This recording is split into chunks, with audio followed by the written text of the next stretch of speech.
But here's something you need to see. It says in the text that he went into the valley of Sorek and fell in love with Delilah. My second point here, look at your neighbor in the eye. Look him straight in the eye. And say, neighbor, it's dangerous when you love somebody who doesn't love you back. Teddy Pendergrass sang, it's so good loving somebody and that somebody loves you back. There we go, there we go. It's dangerous when you love somebody who doesn't love you. Never hook up, hang out, stay with somebody who don't love you. If you read the scripture, Samson loved Delilah, but you will not find anywhere in the Bible where it says that Delilah loved Samson. But here he is, head over heels with her. The part of our challenge is when we fall in love, we end up having those strange fantasies. And how should I put it? We even start singing some of those crazy songs too. You know them crazy songs, right? The ones that don't make no kind of sense. Now, for the old school folk, you remember Dreamgirls, right? The play that had Jennifer Holliday. Okay, let me go on for y'all new school folk. You remember Dreamgirls, the movie that had Jennifer Hudson. Each character in the play and in the movie, they both sang the same crazy song.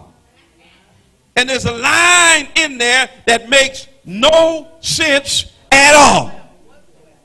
It says, you're gonna love me. Am I in the right house? No, baby, he ain't gonna love you. It's not gonna happen. I'm sorry, you need to stop singing that song. You're not gonna make somebody who doesn't love you start to love you. That's why God gave Brother Zuckerman that great idea on Facebook, and he's got that little button called unfriend. And there are some people we need to unfriend. Some folk we need to unfollow. Matter of fact, there's some folk we just need to press delete altogether. If you're always in love with people who are not in love with you, they will manipulate your love for their own purposes. Well, can we make this permanent? Can we've been together a while? Can we make a commitment? You know, you've been with them for a while, sis. Can we make this? And then the person says, you know what I'm saying? You know what I'm saying? You know, we've been together long enough. You know what I'm saying? Ain't no book that can tell you that I love you. You know, that book you reading on Sunday, that can't tell you. I'm saying, you know, plus that book been messed over by people. You know, that's the white man's book. I know I got some sisters that done heard that before, right? You know what I'm saying? You know, you know I love you. We don't need to walk down no aisle. We don't need no white man to give us no piece of paper. You know I love you. You know, we perfectly fine here, chilling, 50% of everything, living in your mama's basement. Let's just stay right where we are. See, people will manipulate you when you love them and they don't love you. Never hook up with somebody who you say you love but who doesn't love you back. And here's the other thing.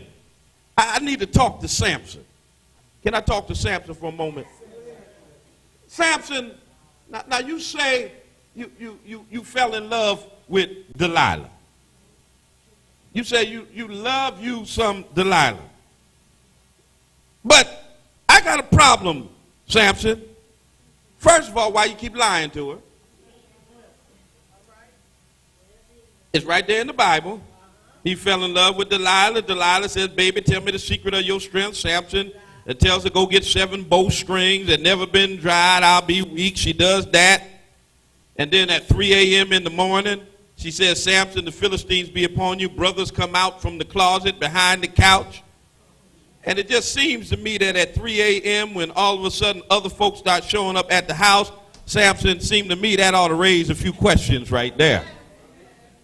I'm going to tell you, if my wife wake me up talking about, Talbert, so-and-so be upon you, and Negroes start coming out the closet and stuff, I'm going to be like, yo, what the heck is going on around here? There are going to be some consequences and some repercussions.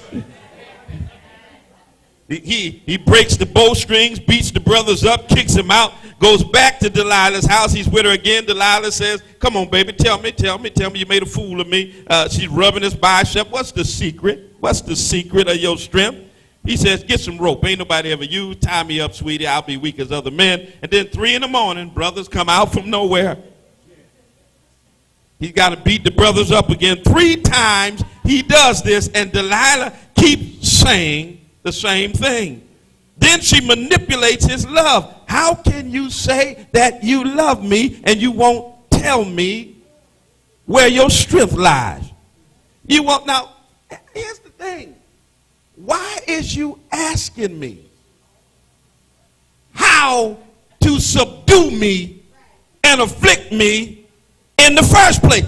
See, sometimes when you love somebody who don't love you back, it make you stupid sometimes.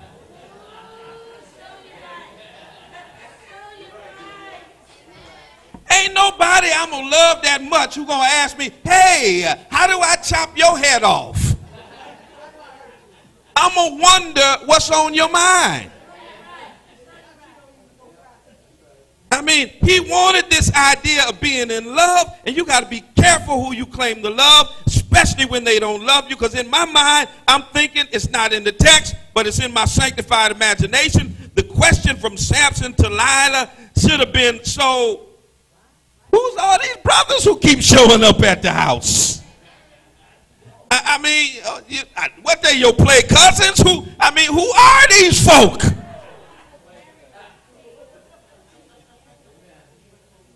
I mean, why are they hanging out here? And some of y'all who in love with somebody who don't love you, you ought to be asking the same questions.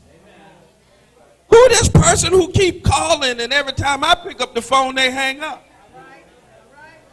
I know I'm in your living room, but I'm going to sit down and put my feet up for a moment. Who's that keep texting you all times of night? Y'all ain't going to help me in here now. You ought to be. Who's that always hitting you up on Snapchat? Who's that inboxing you? Y'all being quiet with me right now, huh? Some things ought to raise some questions about your relationships.